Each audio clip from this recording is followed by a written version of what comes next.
శ్రీమన్నారాయణ. మన బాలాజీ ప్రేక్షకులందరికీ నమస్కారం. శ్రీమతి విశ్వక్షేణాయ నమః. ఏడుకొండలవాడ వెంకటరమణ గోవింద గోవింద. మనం అందరం కూడా వారాహి అమ్మవారికి నవరాత్రులు చేసుకుంటున్నాం. ఈ వారాహి నవరాత్రులు అమ్మవారికి చేసుకున్న తర్వాత 10వ రోజు నాడు ఏం చేయాలి? అలాగే నన్ను కొంతమంది అంటే ఇంచుమించుగా కొంతమంది ఇబ్బంది పడుతూ నన్ను అడిగిన ప్రశ్న ఏంటి, అలాగే ఫోన్ చేసి అడిగింది ఏంటి అని అంటే దాని గురించి మీకు నేను చెప్తాను. భయపడక్కర్లేదు.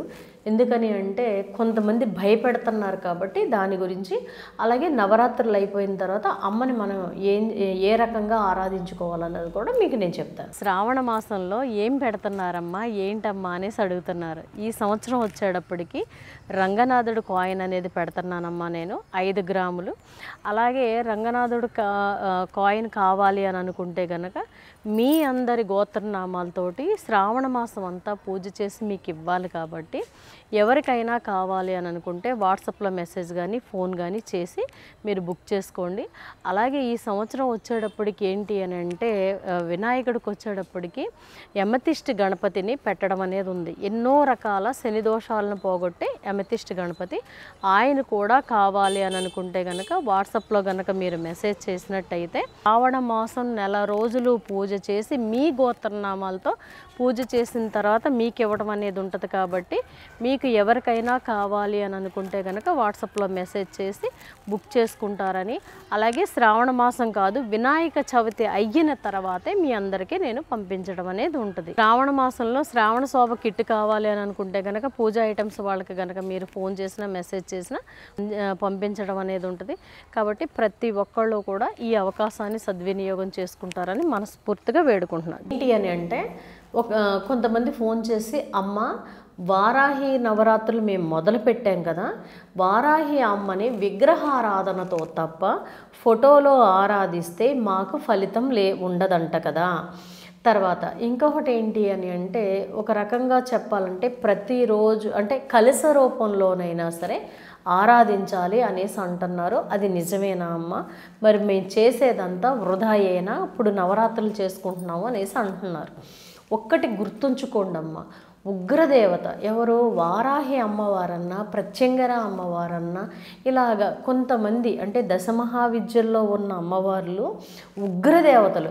వాళ్ళని మనం అంటే ఆ శక్తిని మనం తట్టుకునే శక్తి మనకి లేదు, కానీ మనం ఆరాధించాలి. అంటే ఇష్టం మనకి ఆ తల్లి మనల్ని మన కుటుంబాలని రక్షించాలని.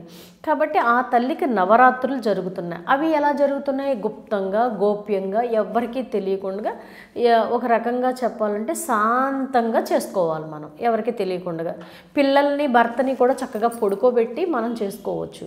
కానీ దాని విషయానికి వచ్చేటప్పటికి మీరు విగ్రహాన్ని పెట్టారనుకోండి, విగ్రహాన్ని పెడితే ప్రతిరోజు అభిషేకం చేయాలి, ప్రతిరోజు నివేదన చేయాలి.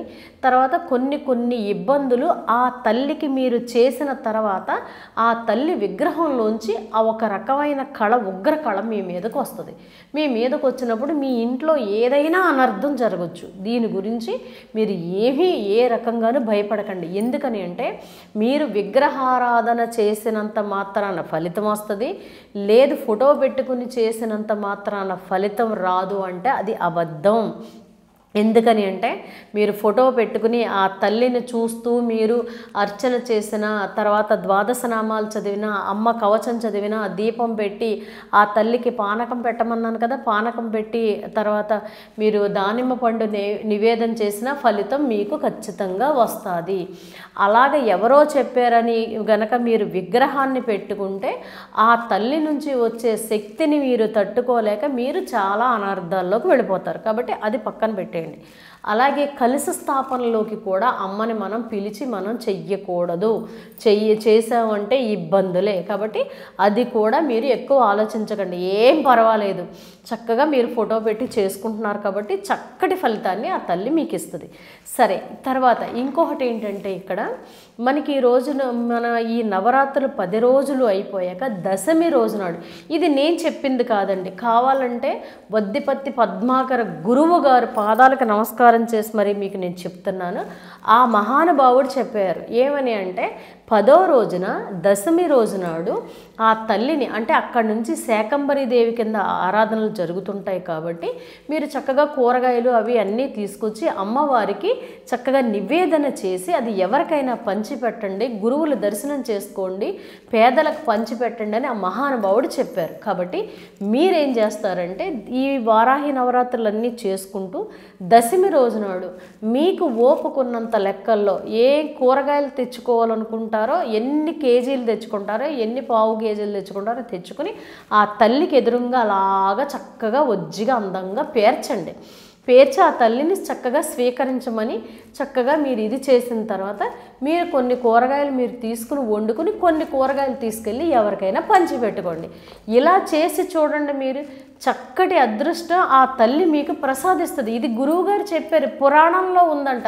నేను చెప్పింది కదా, మహానుభావుడు చెప్పింది విని చక్కగా మీకు నేను చెప్తున్నాను. కాబట్టి మనకి తెలియక కొంతమంది కొన్ని రకాలుగా చెప్పినవి మాత్రం మీరు విని చేసి భయపడిపోకండి. కాబట్టి నేను చెప్పేది ఏంటంటే చక్కగా అమ్మని ఆరాధించుకుంటూ నేను చెప్పానని కాకుండా మహానుభావుడు ఆయన నాలిక మీద 18 పురాణాలు ఒక రకంగా చెప్పాలంటే సాక్షాత్తు వ్యాస మహర్షి లాగానే చెప్పేస్తుంటారు. కాబట్టి ఆయన చెప్పిందే నేను మీకు చెప్తున్నాను. మీరు భయపడద్దు, భక్తి ప్రధానం, మనస్ఫూర్తిగా అమ్మని ఆరాధించడం ప్రధానం. కాబట్టి ప్రతి ఒక్కళ్ళని అందులోనూ ఇప్పుడు అందరికీ వారాహి అమ్మవారు అంటే అందరికీ ఒక రకంగా చెప్పాలంటే తెలిసింది. కాబట్టి ఆ తల్లిని సేవించుకోండి, ఆరాధించండి, ఇలాగ కూరగాయలన్నిటిని ఆవిడికి నివేదన చేయండి, అదృష్టాన్ని పొందండి. జై శ్రీమన్నారాయణ.